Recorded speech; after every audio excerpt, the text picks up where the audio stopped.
Bonjour à tous et bienvenue sur boursicoté.com pour cette nouvelle analyse technique des principaux indices mondiaux avec un CAC 40 représenté dividende réinvesti, donc CAC 40 GR qui vient s'appuyer ici sur une zone à 24 750 points. Cette zone est assez importante puisque pour l'instant du point de vue de cette zone horizontale, on reste dans une dynamique haussière puisque malgré une tentative d'attaque vendredi dernier, eh bien, on est resté au-dessus toute cette semaine. Toutefois, là où je vais attirer votre attention, c'est sur le point haut ici que nous avons connu le 20 mai.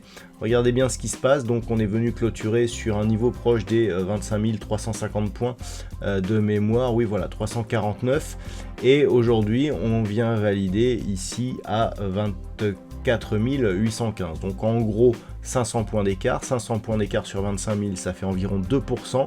Ce décalage n'est pas neutre lorsque l'on va observer ce qui se passe sur les autres indices, et donc clairement on est toujours sur une sous-performance du CAC 40 par rapport à d'autres indices.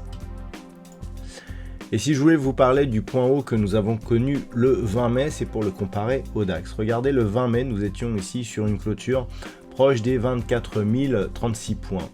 On clôture aujourd'hui au niveau du DAX à 23 997 points, donc quasiment sur la même clôture que le 20 mai. Là où sur le CAC 40, y compris dividende réinvesti, on est sur une perte de 2%. Là, on est sur une évolution quasi neutre. On le voit clairement, c'est clairement évolué autour des 24 000 depuis l'inscription de ce nouveau plus haut. Et donc, on est ici sur une phase de consolidation horizontale. Une dynamique ici qui n'est bien au-dessus ici, au-dessus de la moyenne mobile 20 exponentielle, au-dessus de cette zone horizontale des 23 450 points. Donc clairement, une phase d'attente qui continue même à donner de nouveaux plus hauts, qui permet une validation totale ici de cette zone de point haut. Donc une dynamique qui reste donc haussière d'un point de vue court terme, mais aussi moyen long terme. C'est très positif sur cet indice allemand, et le signal de retournement viendrait dans un premier temps par une rupture ici de cette zone des 23 450 points, ce qui veut dire que tant que l'on est au-dessus, ça reste positif à tous les niveaux sur l'indice allemand. Sur l'Eurostoxx 50, nous avons une configuration qui ressemble un peu plus à l'indice parisien, avec ici un point haut donc qui s'est inscrit le 20 mai, une phase de consolidation légèrement baissière depuis, mais depuis ici, je dirais, la mi-mai, on est sur une évolution là aussi horizontale. La zone des 5310 points agit bien comme niveau de support, niveau qui était auparavant ici avant la mise en place des droits de douane par Donald Trump. Donc il s'agit on revient ici dans la posture dans laquelle on a été avant cette hausse de volatilité, sans avoir de relais. Donc naturellement, un second contact suivi d'une cassure de cette zone des 5310 points nous enverrait des signaux assez négatifs. Il faudrait casser à la hausse ici, donc cette zone de résistance à 5555 points pour rafraîchir, je dirais, et relancer cette dynamique haussière moyen terme.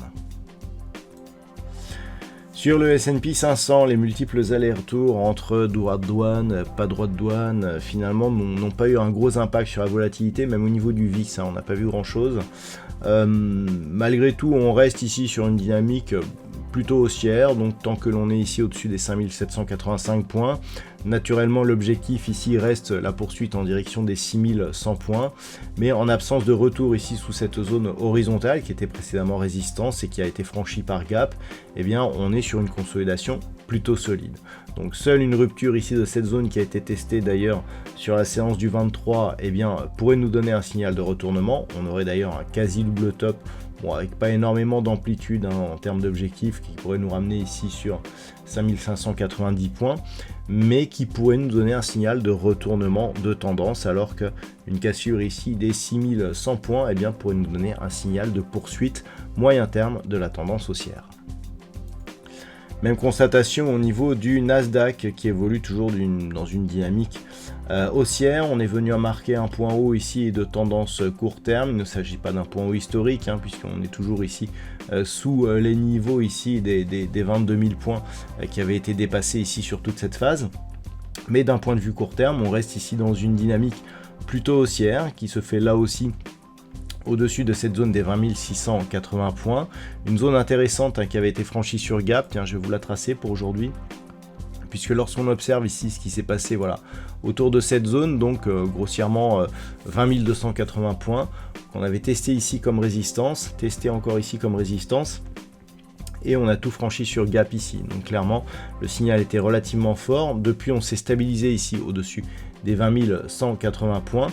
Mais cela nous indique que nous sommes sur une configuration assez puissante. Et je dirais que tant que l'on évolue au-dessus de cette zone, que l'on ne revient pas ici sur cette zone des 20 260 points, eh bien on reste sur une dynamique potentiellement haussière, avec comme objectif un retour ici sur cette zone de résistance des 22 120 points, zone qui avait ici marqué un coup d'arrêt à la nouvelle progression du Nasdaq, qui était donc sur des niveaux de record historiques à ce moment-là, et dont le signal de retournement avait été validé par la cassure de cette fameuse zone des 20 680 points. Donc une rupture ici de cette zone des 22 120 points nous donnerait un signal de reprise haussière relativement important.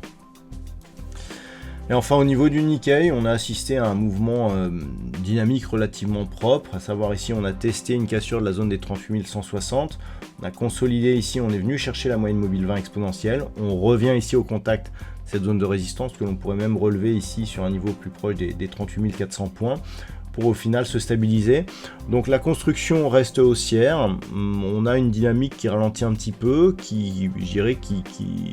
dont la force est plutôt bonne par rapport à ce qui se passe partout dans le reste du monde, puisque dans certains cas, on est tout juste revenu ici sur un niveau équivalent à 36 000 points. Donc c'est assez positif sur le Nikkei. Si on arrive à confirmer la semaine prochaine la cassure de la zone des 38 160 points, on pourrait bien revenir ici dans ce range où cette zone était déjà support, où on avait plafonné ici sous un niveau proche des 40 380 points. Et ce serait, je dirais, assez positif dans l'ensemble. On peut remarquer donc ces deux attaques, alors voilà, on le voit un peu mieux ici, donc les deux attaques baissières, donc une qui était intervenue au mois d'août de l'année dernière, on s'en souvient, c'était pour la crise du carry trade, donc qui avait testé une zone ici qui s'approche de la zone de support des 30 750 points, et la phase ici d'accélération liée à la mise en place des droits de douane par Donald Trump, qui nous a donné quasiment le même point bas, vu je dirais l'écart que nous avons et la volatilité, on est quasiment sur le même point.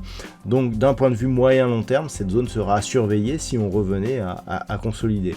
Ce qui nous indique que d'un point de vue moyen terme, eh bien, on est clairement au-dessus de cette zone et qu'on pourrait donc se rapprocher de cette fameuse zone de range en cassant durablement la zone ici des 38 160 points pour rester dans une dynamique, même si d'un point de vue moyen terme il y a un petit peu de neutralisation, mais dans une dynamique de fond relativement positive pour la suite. Voilà donc ce que l'on peut dire sur l'analyse technique de ces principaux indices de marché. Je vous souhaite de passer un très bon week-end, on se retrouve dès la semaine prochaine pour d'autres analyses techniques, toujours sur le site boursicoté.com.